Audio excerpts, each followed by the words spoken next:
Hello student, welcome back to my channel Samrat academy. Student, मेरा नाम है आकाश और मेरे प्यारे विद्यार्थियों, जितने भी बच्चे क्लास 10th में हैं और 2023 बोर्ड एग्जाम की तैयारी कर रहे हैं, उनके लिए वीडियो बहुत ही काफी महत्वपूर्ण होने वाली है। सामाजिक विज्ञान के समझ लीजिए कि 15 महत्वपूर्ण प्रश्न में लेकर आया हूं, वो भी आपके 15 महत्वपूर्ण सभी आप लोगों के लघु उत्तरीय हैं। क्या है? लघु उत्तरीय महत्वपूर्ण प्रश्न। यह वीडियो आप लोगों के लिए काफी महत्वपूर्ण है, समझ लीजिए कि क्योंकि सभी लघु उत्तरीय प्रश्न हैं जो कि इंपॉर्टेंट हैं और सभी कितने नंबर के लिए आते हैं? तो सभी 4 नंबर के लिए पूछे जाते हैं। कितने नंबर के लिए? 4 नंबर के लिए प्रश्न ये सारे पूछे जाते हैं।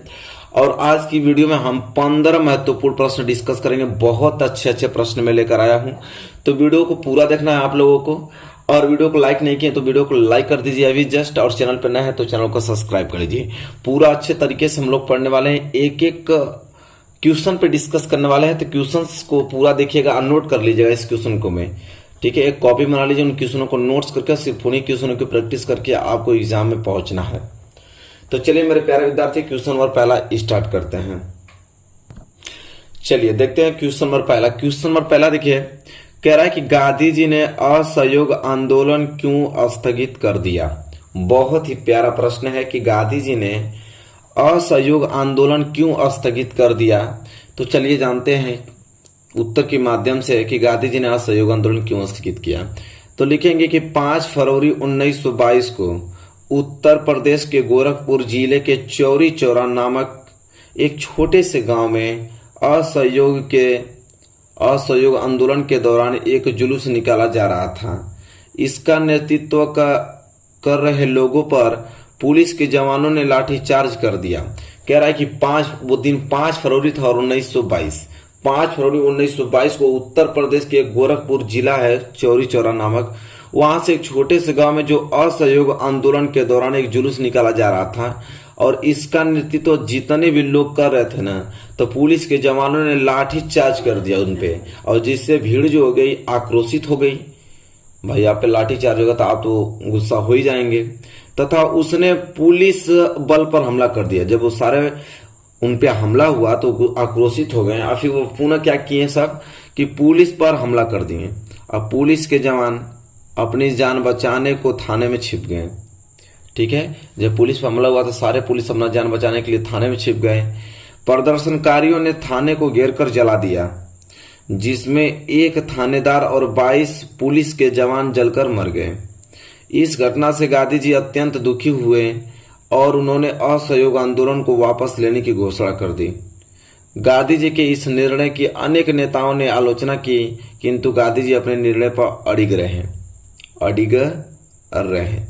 तो पूरा क्लियर आपको बात समझ में आया कि असहयोग आंदोलन क्यों स्थगित किया? इसलिए स्थगित कर दिया गया क्योंकि भाई वहां पे जब वो असहयोग आंदोलन निकाल रहे थे 5 फरवरी 1922 को, तो वहां पे ये हुआ कि असहयोग आंदोलन निकाल रहे थे लोग, तो वहां पे पुलिस कर्मियों द्वारा उन लोगों पे लाठी चार्ज कर दिया गया। पुलिस लोग मारने लगे उन लोगों को।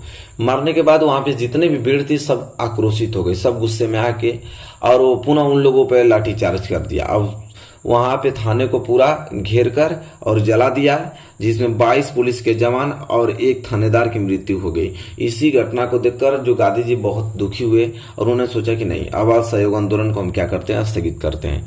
तो बहुत देखिए सारा चीज समझ में आ गया ना आप लोगों को। तो कोई जरूरी नहीं है कि जिस प्रकार में लिखा हूं हूबहू आप एग्जाम में वैसे ही लिखोगे।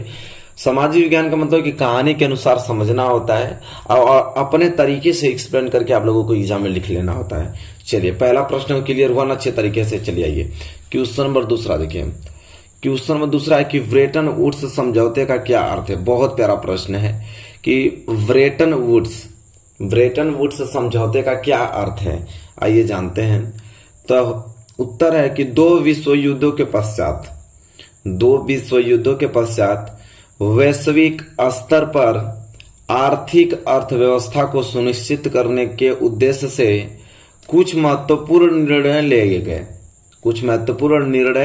लिए गए, जिसके द्वारा औद्योगिक विश्व में आर्थिक स्थिरता एवं पूर्ण रोजगार को बनाए रखने की बात की गई। इस फ्रेमवर्क पर जुलाई 1944 में अमेरिका स्थित न्यू हैम्पशर के ब्रेटन वुड्स नामक स्थान पर संयुक्त राष्ट्रीय मौद्रिक एवं वित्तीय सम्मेलन में सहमति बनी थी और सदस्य देशों के विदेश व्यापार में लाभ और घाटे से निपटने के लिए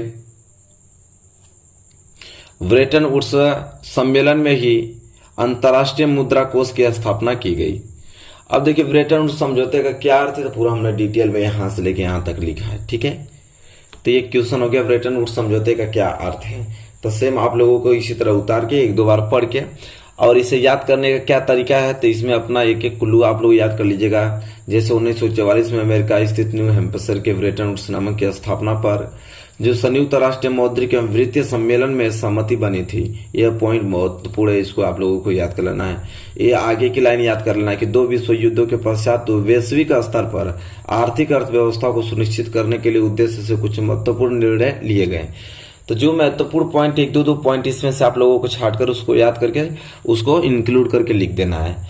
ये ब्रेटन वुड्स समझौते का अर्थ है, ये उत्तर है उसका। ठीक है, चलिए अगला प्रश्न देखिए जो एग्जाम में पूछा जाता है यह है, क्या है कि संसाधन नियोजन क्या है, संसाधन नियोजन क्यों आवश्यक है, 3 कारण स्पष्ट कीजिए। देखिए वेरी मोस्ट इंपोर्टेंट क्वेश्चन है कि संसाधन नियोजन क्या है, संसाधन नियोजन क्यों आवश्यक है, 3 कारण स्पष्ट करना है। तो देखिए संसाधन नियोजन से आशय उपलब्ध संसाधनों की पहचान और मात्रा के साथ साथ उनके उचित विकास से है। कह रहा है कि जो संसाधन नियोजन है उसका ये मतलब यह है कि जो उपलब्ध संसाधन है हमारी, तो संसाधनों की पहचान और मात्रा के साथ साथ उनके उचित विकास से भी है। संसाधन जो है विकास योजना राष्ट्रीय विकास लक्ष्यों के अनुरूप होने चाहिए।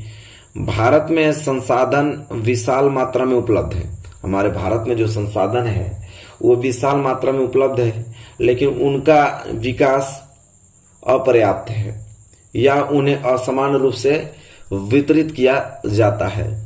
संसाधनों के नियोजन की आवश्यकता निम्नलिखित कारणों से आवश्यक है। किन किन कारणों से आवश्यक है, तो पहला संसाधनों की बर्बादी पर रोक लगती है, और दूसरा कि पर्यावरण प्रदूषण मुक्त हो जाता है, और तीसरा कि वर्तमान जो समकालीन समय से वर्तमान में जो सभी को संसाधन प्राप्त होते हैं इसको भावी पीढ़ी की आवश्यकता पूर्ति के लिए बनाए रखा जाता है। तो आई होप आपको क्लियर हो गया होगा कि संसाधन नियोजन क्या है और संसाधन नियोजन क्यों आवश्यक है। 3 कारण भी बताइए, तो 3 कारण क्या, हमने 4 कारण बता दिया। संसाधन नियोजन क्या ये भी हमने समझाया आप लोगों को, और क्यों आवश्यक है ये भी हमने आप लोगों को बताया इसमें। ठीक है, तो नोट कर लीजिए, पूरा बहुत इंपॉर्टेंट क्वेश्चन है। इसके बाद हम देखेंगे अगला प्रश्न। अगला प्रश्न यह है कि पहाड़ी क्षेत्रों में मृदा अपरदन की रोकथाम के लिए क्या कदम उठाए जाने चाहिए। कह रहा है कि पहाड़ी क्षेत्रों में जो मृदा अपरदन होता है उसके रोकथाम के लिए क्या कदम उठाने चाहिए हमें। तो ये जानते हैं पहाड़ी क्षेत्रों में मृदा अपरदन कैसे रोके, तो उत्तर है कि जल व वायु के प्रभाव से मिट्टी की ऊपरी परत का बहकर या उड़कर स्थानांतरित होना ही मृदा क्षरण कहलाता है। मृदा पृथ्वी का एक अमूल्य संसाधन है। मानव जीवन का अस्तित्व मृदा पर ही निर्भर है। मनुष्य की प्राथमिक आवश्यकताएं जैसे भोजन व वस्त्र व आदि की पूर्ति मृदा द्वारा ही होती है। इसके अतिरिक्त मृदा सर्वाधिक लोगों को रोजगार प्रदान करती है तथा मृदा पर विभिन्न वनस्पति उत्पन्न होता है। मृदा पर ही, ऐसे लिखिएगा, मृदा पर ही विभिन्न वनस्पतियां उत्पन्न होता है जिनसे पर्यावरणीय आवश्यकताओं की पूर्ति तथा जीव जंतुओं की आवास व भोजन प्राप्त होता है। ठीक है, यहां तक नोट कीजिए। तो पहाड़ी क्षेत्रों में मृदा अपरदन की रोकथाम के लिए क्या कदम उठाने चाहिए, तो आई होप आपको यहां से लेकर यहां तक क्लियर हो जाना चाहिए। Question number 4 very most important question है। चलिए नोट कर लीजिए, बहुत सारे क्वेश्चन से डिस्कस करें, अभी तो 4था क्वेश्चन है, 15 क्वेश्चन डिस्कस करना। ठीक है, नोट कीजिए, सारे प्रश्न आपके एग्जाम में बनेंगे। यहां तक हो गया, प्रश्न ये है, उत्तर यहां तक है। चलिए आइए प्रश्न नंबर 5 की तरफ बढ़ते हैं। देखिए प्रश्न नंबर 5 क्या है कि बांगर और खादर में अंतर बताइए। प्रश्न इंपोर्टेंट है, बहुत बार एग्जाम में आ चुका है कि बांगर और खादर में अंतर बताइए। तो एक साइड बांगर लिखेंगे और एक साइड खादर लिखेंगे। तो बांगर में लिखेंगे कि मैदान की पुरानी जलोढ़ मृदा बांगर कहलाती है।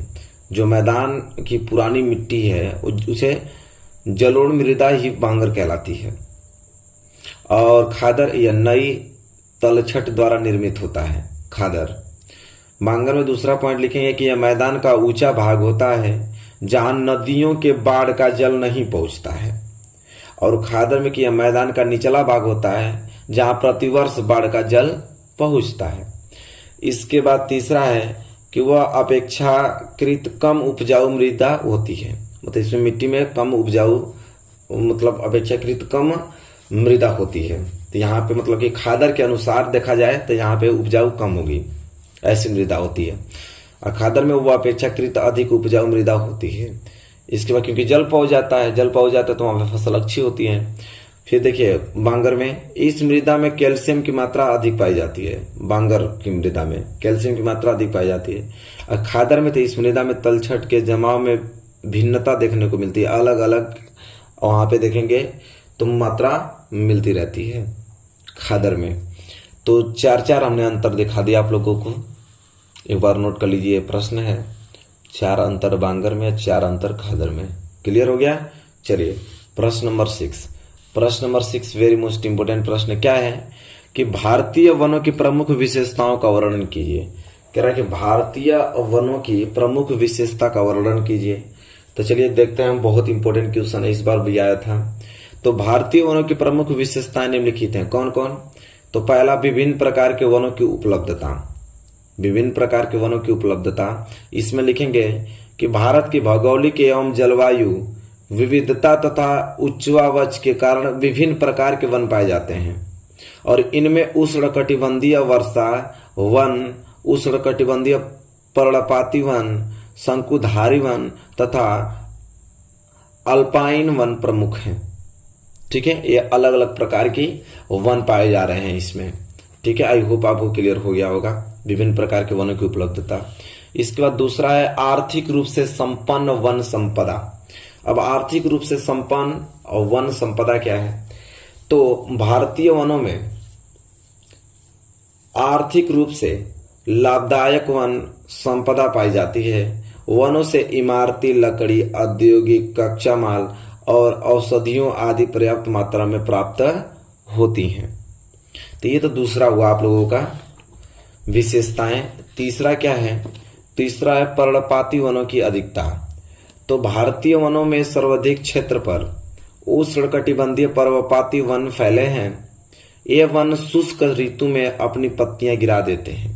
ये जो वन होते हैं वो शुष्क ऋतु में अपनी पत्तियां गिरा देते हैं, पर्णपाती वनों की अधिकता। ठीक है, इसके बाद चौथा हेडिंग है वन्य जीवों की समृद्ध वन। वन्य जीवों की समृद्ध वन, तो लिखेंगे कि भारतीय वन वन्य जीवों से काफी समृद्ध है। वनों की भौगोलिक विशेषताओं के अनुसार इनमें विविध प्रकार के वन्य जीव, पशु पक्षी तथा कीट पाए जाते हैं। इसके बाद पांचवा देखिए, पांचवा है प्रजातीय विविधता।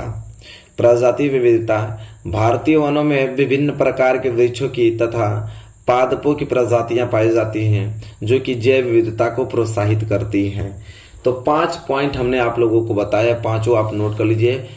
तो भारतीय वनों की प्रमुख विशेषताएं, तो 5 हमने आप लोगों को बताया हेडिंग टू हेडिंग, और अच्छे तरीके से लिख के अब याद कर लीजिएगा। क्वेश्चन इस बार भी आया था, अगली बार भी आने का चांस है। ठीक है, मतलब 2022 में भी आया था, 2023 में भी आने का चांस है, ये बात है। ठीक है, याद कर लीजिएगा।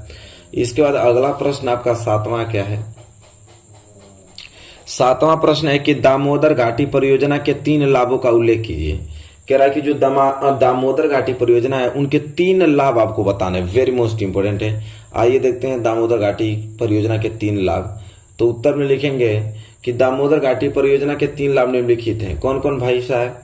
तो पहला, इस परियोजना के कारण पश्चिम बंगाल बाढ़ मुक्त हुआ है। फिर इसके अतिरिक्त बाढ़ से होने वाले मृदा क्षरण, भूमि क्षरण की समस्या से भी मुक्ति मिली है। दूसरा क्या लाभ है? दूसरा लाभ है कि इस परियोजना से लगभग 6600 मेगावाट विद्युत उत्पन्न की जा रही है, जिसका उपयोग जो है झारखंड एवं पश्चिम बंगाल के औद्योगिक क्षेत्रों को विद्युत आपूर्ति के लिए किया जा रहा है। दूसरा लाभ हो गया भाई। तीसरा लाभ क्या हो रहा है इससे? तो इस परियोजना के द्वारा पश्चिम बंगाल एवं झारखंड में 74 लाख हेक्टेयर भूमि पर सिंचाई की जा रही है, जिससे कि खाद्यान्नों एवं जूट का अतिरिक्त उत्पाद उत्पादन हो रहा है। तो 3 प्रकार से लाभ हो रहा है दामोदर घाटी परियोजना का, जैसा कि मैं भी आप लोगों को जस्ट बताया हूं तीनों, और ये तीनों को नोट कर लीजिए यहां से लेके, तीनों महत्वपूर्ण है। ठीक है, चलिए इसके बाद अगला प्रश्न जो कि वेरी वेरी मोस्ट इंपोर्टेंट है वो है कि जल दुर्लभता क्या है, इसके 3 मुख्य कारण बताइए। तो देखिए जल दुर्लभता क्या होता है ये जानते हैं। तो कह रहा है कि जल की मांग की तुलना में मात्रा का कम होना जल अभाव कहलाता है। कि मतलब कि जल होने के बावजूद भी जितनी जल की आवश्यकता है, जल की पूर्ति नहीं हो पा रही उतनी, तो वह जल दुर्लभता कहलाता है। कि जल की मांग की तुलना में मात्रा का कम होना जल अभाव कहलाता है, अथवा जल के विशाल भंडार तथा नवीनकरणीय गुणों के होते हुए यदि जल की कमी अनुभव की जाए तो उसे दुर्लभता कहते हैं। मतलब जल तो है लेकिन जितनी जल की आवश्यकता है उतना जल नहीं है, तो जल दुर्लभता कहलाता है। उसके मुख्य कारण है कौन कौन से? पहला, जल का अतिदोहन, ठीक है, जल का अत्यधिक उपभोग, ज्यादा लोग जल यूज कर रहे हैं, ठीक है, इसलिए जल में गिरावट आ रही है।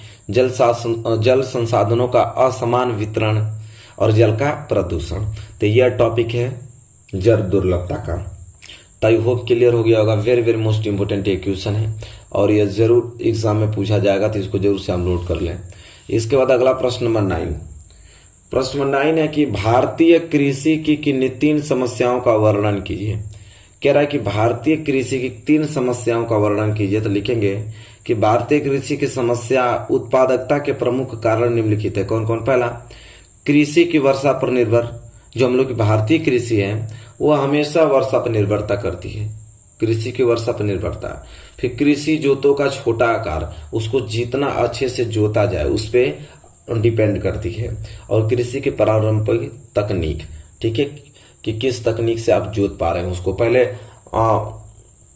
पहले के जमाने में आप देखते थे तब बैलों के पीछे वो हर लगाकर जोता जाता था। अब तो बड़े बड़े ट्रैक्टर आ गए हैं, रोटावेटर आ गए हैं, जिससे अच्छे से जोता जा रहा है, जिसकी मिट्टी को एकदम मुलायम छोटा छोटा आकार में बनाया जा रहा है। ठीक है, तो ये भारतीय कृषि की 3 समस्या का वर्णन हमने बता दिया आप लोगों को। इसके बाद प्रश्न नंबर 10वां। प्रश्न नंबर 10वां है कि धात्विक खनिज किसे कहते हैं? ऐसे 2 खनिजों के नाम लिखिए। Very most important question. धात्विक खनिज किसे कहते हैं और ऐसे 2 खनिजों के नाम भी बताना है। तो देखिए, वे खनिज जिनमें लोहे के अंश पाए जाते हैं धात्विक खनिज कहलाते हैं। वे खनिज जिनमें लोहे के क्या पाए जाते हैं? अंश पाए जाते हैं, धात्विक खनिज कहलाते हैं। जैसे सोना हुआ, चांदी हुआ, टंगस्टन हुआ, ये सब क्या है? धात्विक खनिज है। लौहांश पाए जाने के आधार पर इसमें 2 भागों में विभाजित किया जाता है। पहला, लौह खनिज, लौह अयस्क मैग्नीज, और दूसरा अलौह खनिज, तांबा, बॉक्साइट, सीसा और इत्यादि। तो ये हैं आपके धात्विक खनिज किसे कहते हैं। ऐसे 2 खनिजों के नाम बताइए। तो दोनों खनिजों के नाम भी हमने बता दिया है और धात्विक खनिज भी आप लोगों को समझ में आ गया। चलिए अगला प्रश्न। अगला प्रश्न आपका है कि ऊर्जा के परंपरागत स्रोत किसे कहते हैं? भारत में खनिज तेल के 2 स्रोतों के नाम लिखिए। वेरी मोस्ट इंपोर्टेंट क्वेश्चन है कि ऊर्जा के परंपरागत स्रोत किसे कहते हैं और हमारे भारत में खनिज तेल के 2 क्षेत्रों के नाम लिखना है। तो चलिए लिखेंगे कि ऊर्जा के परंपरागत स्रोत के रूप में लकड़ी, कोयला, पेट्रोलियम, प्राकृतिक गैस तथा विद्युत को शामिल किया जाता है। और ऊर्जा के परंपरागत स्रोतों को ऊर्जा उत्पादन का मूल स्रोत माना जाता है। प्रारंभिक काल से ही ऊर्जा के इन स्रोतों का उपयोग किया जा रहा है, इसलिए इन्हें ऊर्जा के परंपरागत स्रोत कहते हैं। इन स्रोतों को वर्तमान समय में पर्यावरणीय के अनुकूल नहीं माना जाता है। बॉम्बे हुआ, गुजरात को कच्छ क्षेत्र भारत के 2 प्रमुख खनिज तेल उत्पादक क्षेत्र हैं। ठीक है, तो ये आपके ऊर्जा के परंपरागत स्रोत किसे कहते हैं? भारत में खनिज तेल के 2 स्रोतों के नाम लिखिए। तो बॉम्बे में, गुजरात को हमने बताया कि कच्चे क्षेत्र के भारत के 2 प्रमुख खनिज तेल उत्पादक क्षेत्र हैं। तो चलिए आई होप क्लियर हो गया। यहाँ तक पूरा नोट कीजिए आप लोग अच्छे तरीके से, इसको नोट्स बनाइए। इन सारे प्रश्नों को रिवीजन करके ही आप पहुंचे एग्जाम में। चलिए अगला प्रश्न देखते हैं। अगला प्रश्न है कि सड़क परिवहन के 3 गुण बताइए। सड़क परिवहन के 3 गुण। तो लिखेंगे कि सड़क परिवहन के गुण निम्न है। कौन कौन? तो देखिए, पहला जो गुण है वो है कि सड़क परिवहन की निर्माण लागत बहुत कम। सड़क परिवहन की निर्माण लागत बहुत ही कम होती है। फिर कह रहा है कि अपेक्षाकृत अधिक उबड़ खाबड़ व विच्छिन्न भूभागों पर सड़कें बनाई जा सकती हैं। कह रहा है कि उबड़ खाबड़ हो चाहे अलग भूभाग हो, उसमें सब पे सड़क बनाई जा सकती है। यह सड़क परिवहन का गुण होता है। फिर सड़क परिवहन घर घर सेवाएं उपलब्ध कराता है तथा सामानों की ढुलाई में लागत भी अपेक्षाकृत कम होता है। कह रहा है कि सड़क परिवहन घर घर सेवाएं उपलब्ध कराता है। कोई अगर ऑटो आपके घर जाना चाहेगा तो खूब आराम से सामान को अपने घर आपके घर ले जा पाएगा और वहां पे लागत भी आपसे थोड़ा कम लेगा। तो यह आप लोगों का कंडीशन है सड़क परिवहन का। तो आई होप आपको क्लियर हो गया होगा अच्छे तरीके से। और ये प्रश्न नंबर 12 है और प्रश्न नंबर 13 देखिए। प्रश्न नंबर 13 है कि पाइपलाइन परिवहन किसे कहते हैं, इसके दो महत्व बताइए। तो पाइपलाइन परिवहन किसे कहते हैं, इसके दो महत्व बताना है। तो लिखेंगे कि पाइपलाइन का प्रयोग कच्चा तेल, पेट्रोल उत्पाद तथा तेल से प्राप्त प्राकृतिक गैस, क्षेत्र से उपलब्ध गैस, शोधनशालाओं, उर्वरक कारखानों व बड़े ताप विद्युत गृहों तक पहुंचाने में किया जाता है। पाइपलाइन जो परिवहन किसे कहते हैं, इसके दो महत्व बताइए। तो पाइपलाइन को होता है, पाइपलाइन का प्रयोग जो हम करते हैं ना, कच्चा तेल, पेट्रोल उत्पाद तथा तेल से प्राप्त जो भी प्राकृतिक गैस है और क्षेत्र से उपलब्ध गैस, जो क्षेत्र में उपलब्ध गैस होती हैं, उस शोधनशालाओं और उर्वरक कारखानों व बड़े ताप विद्युत गृहों तक पहुंचाने में किया जाता है पाइपलाइन का प्रयोग। तो पाइपलाइन परिवहन समझा गया। और इसका महत्व क्या होता है, तो पाइपलाइन परिवहन के महत्व क्या क्या होते हैं। पहला कि ठोस पदार्थों को तरल अवस्था में परिवर्तित कर पाइपलाइनों के माध्यम से गंतव्य स्थान तक पहुंचाया जाता है। कह कि कोई ठोस पदार्थ है ना, तो उसको तरल अवस्था में परिवर्तित करके पाइपलाइन के माध्यम से उसको पहुंचाया जाता है जहां पे पहुंचाना होता है उसको। इसके बाद है कि पाइपलाइन विच्छानों की प्रारंभिक लागत अधिक है लेकिन चलाने की लागत न्यूनतम है। ये लागत है, लागत नहीं, ये आपका क्या है, लागत है। कह रहा पाइपलाइन विच्छानों की प्रारंभिक लागत अधिक है लेकिन चलाने की जो लागत है इसकी न्यूनतम है, कम है। तो यह पाइपलाइन परिवहन के महत्व भी हमने बता दिया। चलिए अगला प्रश्न नंबर 14 क्या है। क्वेश्चन नंबर 14 है कि सत्ता की विकेंद्रीकरण में स्थानीय शासन की विशेषताओं का वर्णन कीजिए। कह रहा है कि सत्ता की जो विकेंद्रीकरण में जो स्थानीय शासन की विशेषताओं का वर्णन करना है। तो लिखेंगे कि वास्तविक विकेंद्रीकरण की दिशा में एक बड़ा कदम वर्ष 1993 का संवैधानिक संशोधन अधिनियम है और शासन व्यवस्था के इस तीसरे स्तर को और अधिक शक्तिशाली व स्वशास्त्री बनाने का कार्य किया गया। स्थानीय स्वशासी निकायों के चुनाव नियमित रूप से कराना संवैधानिक बाध्यता है। कह रहा है कि इस विकेंद्रीकरण की निम्नलिखित विशेषताएं हैं क्या क्या। तो पहला है कि अनुसूचित जाति, जनजाति एवं पिछड़ी जातियों के लिए स्थानीय शासन में भागीदारी के लिए सीटें आरक्षित की गई। इसके बाद कम से कम 1/3 पद महिलाओं के लिए आरक्षित है। और तीसरा कि प्रत्येक राज्य में पंचायत और नगर पालिका चुनाव कराने के लिए राज्य चुनाव आयोग स्वतंत्र संस्था का गठन किया गया। आई होप आपको सत्ता के विकेंद्रीकरण में स्थानीय शासन की विशेषताओं का वर्णन कीजिए पूछा, तो हमने अच्छे तरीके से आप लोगों को बताया। पूरा पॉइंट टू पॉइंट नोट कर लीजिए। इसके बाद लास्ट प्रश्न है कि दबाव समूह और राजनीतिक दल में क्या अंतर है। तो एक साइड दबाव समूह और एक साइड राजनीतिक दल, हेडिंग डालिए। दबाव समूह में पहला लिखेंगे कि दबाव समूह का नेतृत्व केवल एक नेता द्वारा होता है, लेकिन राजनीतिक दल की बात करें तो राजनीतिक दल में अनेक नेता होते हैं, बहुत सारे नेता का दल होता है वो। तो दबाव समूह में दूसरा पॉइंट। चलिए दूसरा पॉइंट देखिए दबाव समूह में। तो दूसरा पॉइंट है दबाव समूह में कि दबाव समूह में पूरा जो वर्ग होता है वो शामिल होता है, पूरा वर्ग शामिल होता है। लेकिन राजनीतिक दल में तो राजनीतिक दल में कुछ चुने गए लोग ही शामिल होते हैं। इसके बाद तीसरा है कि दबाव समूह सत्ता में प्रत्यक्ष रूप से भूमिका निभाते हैं, मतलब प्रत्येक रूप से भूमिका नहीं निभाते हैं। किसमें? दबाव समूह में। लेकिन राजनीतिक दल की बात करें तो राजनीतिक दल सत्ता में प्रत्यक्ष भूमिका निभाते हैं, इनका सत्ता पर नियंत्रण भी होता है। तो यह था दबाव समूह और राजनीतिक दल में अंतर। तो आई होप क्लियर हो गया होगा। टोटल 15 क्वेश्चन हमने आप लोगों से डिस्कस किया, 15 ही महत्वपूर्ण है। इसको एक बार देख के रिवाइज करके ये आप लोगों को बोर्ड एग्जाम में पहुंचना है। तो आई होप क्लियर हो गया होगा। वीडियो कैसी लगी बताइए। वीडियो अच्छी लगी तो प्लीज लाइक कीजिएगा और चैनल पर नए हैं तो चैनल को सब्सक्राइब करके बेल आइकन को प्रेस कर लीजिएगा। मिलेंगे एक प्यारे से नेक्स्ट वीडियो में, तब तक के लिए धन्यवाद।